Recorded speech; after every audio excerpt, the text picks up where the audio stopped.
The Boston Marathon course preview, brought to you by John Hancock, is about to begin. Please take your seats.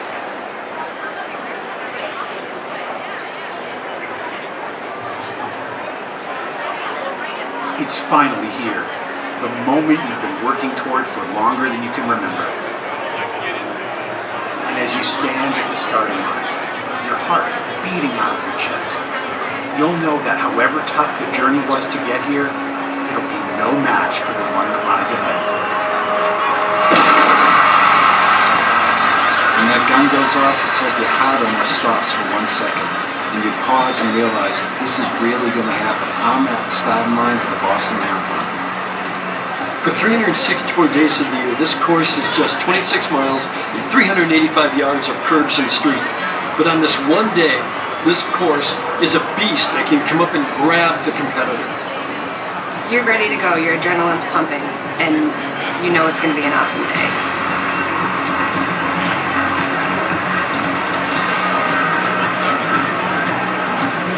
As you run through Ashland, the course continues to lose altitude as it winds along Union Street for just over 3 miles. There's so much energy out there. So use it, but use it wisely. Don't overrun those first couple miles. You have a long ways to go. After the second mile, the downhill pitch levels. The crowd's thin and the field of runners start to spread out. So now's the time to take a deep breath and really find your rhythm.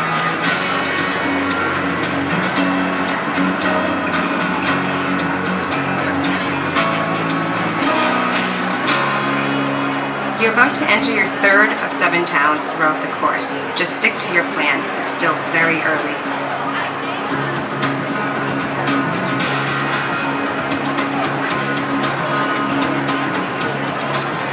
The course now begins to roll down and flatten out a bit. Use this time to reserve energy and prepare for the hills to come. As you run through Framingham, take advantage of the relatively flat section. The crowds will be larger and louder than in the earlier miles, so let their enthusiasm fuel you. But don't forget, you still need to hold back a bit.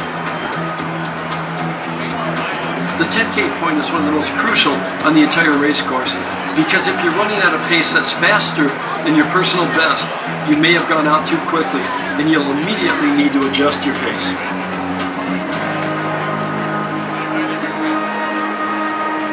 This part of the race follows a gentle downhill slope until the 10-mile mark, where it levels out heading through the center of town.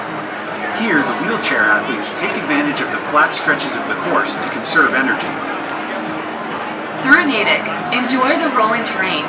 It allows you to use different muscles.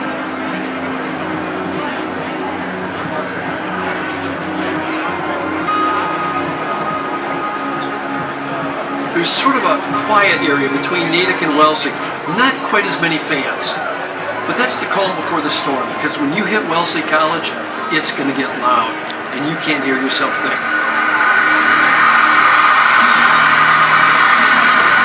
The Wellesley Scream Tunnel will raise the hair on your skin, give you the chills, it will ring in your ears, and it is going to be a memory that sticks with you for the rest of your life.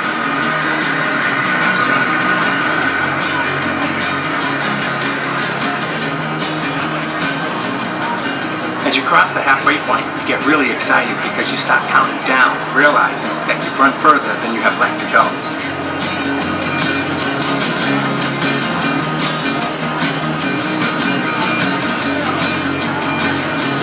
At this point, you're only about a mile away from some of the sharpest drops and steepest climbs in the entire race.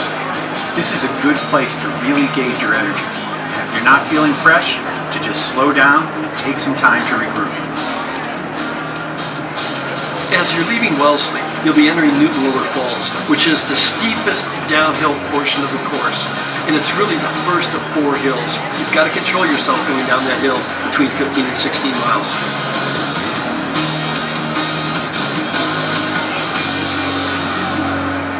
As you approach the uphill at mile 16, it almost feels like an optical illusion because you can't really see it, but you can feel it, and that crowd is yelling and screaming and helping you get up and over that hill.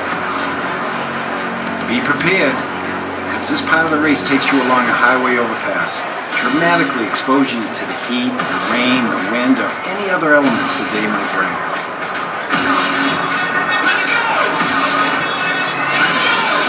The Newton Hills are probably the most challenging part of the course, and you head into a set of 4. Don't think of it as 4 Newton Hills. Focus on each one at a time. Get up, use the downhill to recover, let your body recoup, and then focus on tackling that next hill.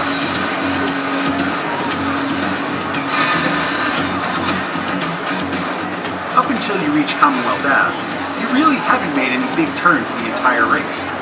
But as you take that right and see those huge crowds cheering you on, it'll be a great boost for the miles ahead. The best tip I ever got for running hills, and which I think applies to these hills in Newton, is to put together 10 quick steps at the top of the hill. That way you get your pace back very quickly. As you head down the second hill and the road starts to flatten, it can fool you into thinking that the worst is over. But remember, you still haven't reached the infamous Heartbreak Hill.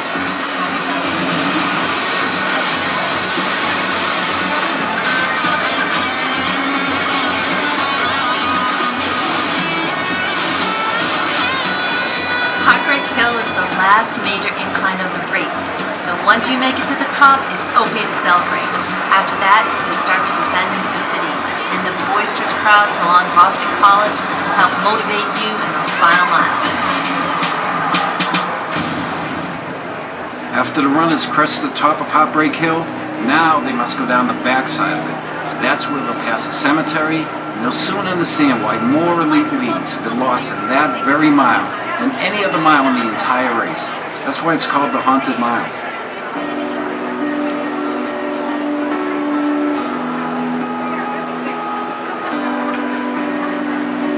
Before entering Cleveland Circle, the race turns abruptly right onto Chestnut Hill Ave, then goes left 300 yards onto Beacon Street.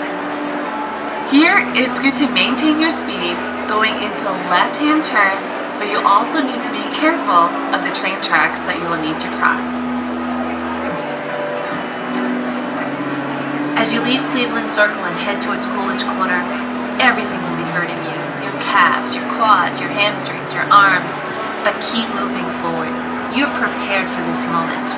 Set your sights on someone ahead of you and dig deep. You've got this. When you get to Brookline, the crowds are incredible. Boston has some of the greatest fans in the world, and there's a ton of energy around there. You're going to be hurting, because that's the marathon. Tap into the energy around you, use the momentum of the course, and let it help you to the finish line.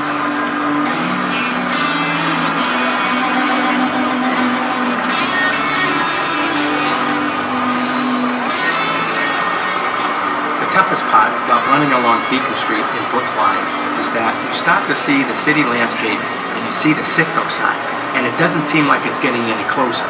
But once you reach that 1 mile to go, you know you've made it. Down into Kenmore Square, the crowds are tremendous. You've got the Red Sox fans just coming out of the baseball game. You've got college students. Everybody's out there. The crowds are building, and you know you're close. Here, the incline under the Tommy Leonard Bridge can really break your stride. But don't worry, because the worst is almost over. Throughout the day, please join us for the Runner Seminar Series Right on Hartford, left on Boylston Street, and there's only 600 meters to the finish. The deafening crowd, 6 people deep, will take you. As you turn up to Boylston Street, the crowd thickens, they're screaming, and you start to reflect on all the months of training, the hard work, the commitment, the sacrifices, and you finally realize it's all been worth it. You made it. When you get to that last stretch on Boylston Street, every emotion will just pour out as you get closer and closer to the finish. Crossing the line, sweet relief. Oh, it's the best feeling and the worst feeling and all the feelings mixed into one. Sure, there's a medal that's waiting for you, but it's not the medal that you carry with you. It's just finishing the Boston Marathon. You carry that in your heart the rest of your life.